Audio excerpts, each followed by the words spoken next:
अकरम भाई, घुटनों का दर्द, सोजिश और पट्ठों का खिंचाव, डॉक्टर कहते हैं गैंठिया है।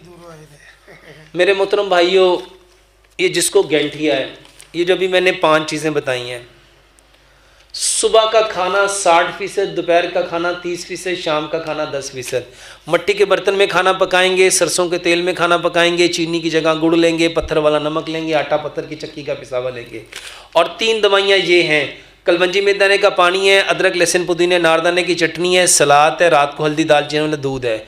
इसके साथ मेरे मोहतरम भाइयों एक चीज़ मैं अक्सर बताता हूँ, मगज़ मगज़ को तकवीयत देता है, तुखम को तकवीयत देता है। मेरे मोहतरम भाइयों, जितने लोगों के जोड़, हड्डियाँ, कमर दर्द होते हैं, वो जौ के दलिए में बादाम, काजू, पिस्ता, अखरोट, सफ़ेद तिल, खशखाश, सौंफ, किशमिश और चारों मगज़, 9 चीज़ें हैं। इनको कूट लो, वल्ला ये मर्दाना कमज़ोरी का इलाज, वल्ला ये जिस्म की कितनी बीमारियां हैं। अच्छा बताओ, इसमें कोई केमिकल है? वल्ला ये आपके जिस्म की हर कमज़ोरी का इलाज है। ज़हनी कमज़ोरी, जिस्मानी कमज़ोरी, पता नहीं कौन कौन सी कमज़ोरियाँ आप लोगों ने भरी हुई हैं। जौ का दलिया, अरबी में इसको तलबीना कहते हैं। और हज़रत आयशा सिद्दीक़ा रज़ियल्लाहु अन्हा फरमाती हैं, हमारे यहाँ जब कोई बीमार होता था तो तलबीना चूल्हों पे चढ़ जाता था।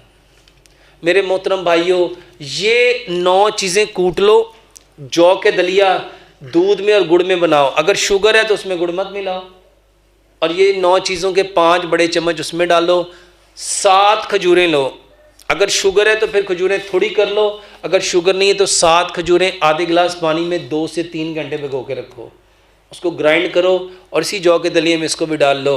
ये जौ का दलिया एक कटोरी सुबह, एक दोपहर, एक शाम, वल्ला 10 दिन खा लो।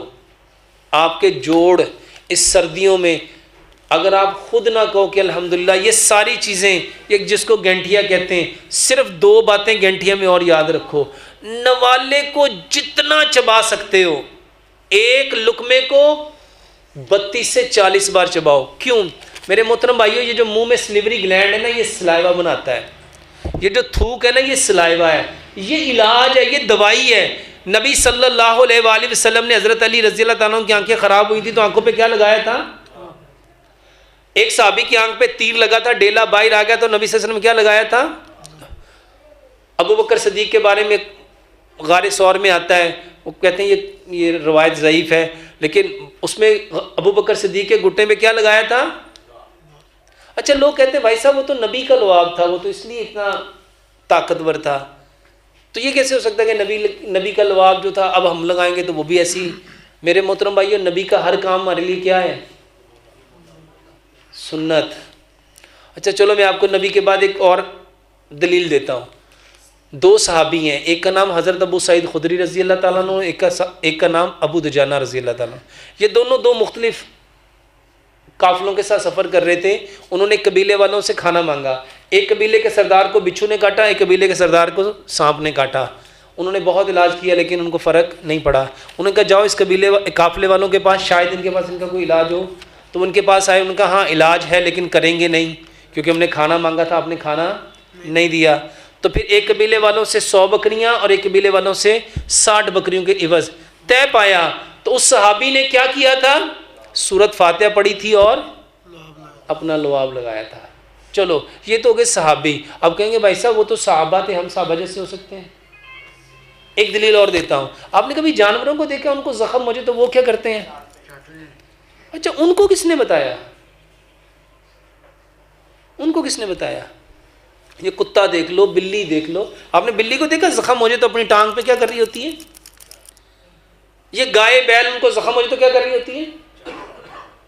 क्यों चाटते हैं? मेरे मोहतरम भाइयों, इस थूक में आपके बदन की बेशुमार बीमारियों का इलाज है। और ये जो मैं पानी कहता हूँ ना, घूंट घूंट करके पियो, ये जो मैं कहता हूँ 32 बार चबाओ, ये कहानी नहीं है। 32 बार चबाओगे तो कितना सलाइवा उसके अंदर आएगा?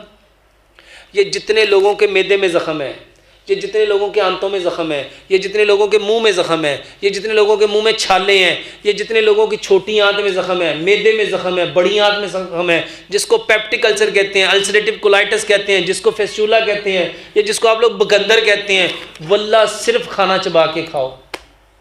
सिर्फ खाना, जब खाना चबा के खाओ कितना थूक अंदर जाएगा, और वो थूक जब वहाँ उसके ऊपर लगेगा तो वो क्या करेगा? बताओ, इसमें कोई दवाई है?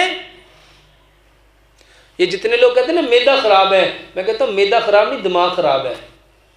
उसका क्या खराब है? कभी दिमाग, खाना सुकून से खाया ही नहीं। एक लुकमे को कितना चबाना है? जब एक लुकमे को 32 बार चबाओगे बताओ कितना फर्क पड़ेगा?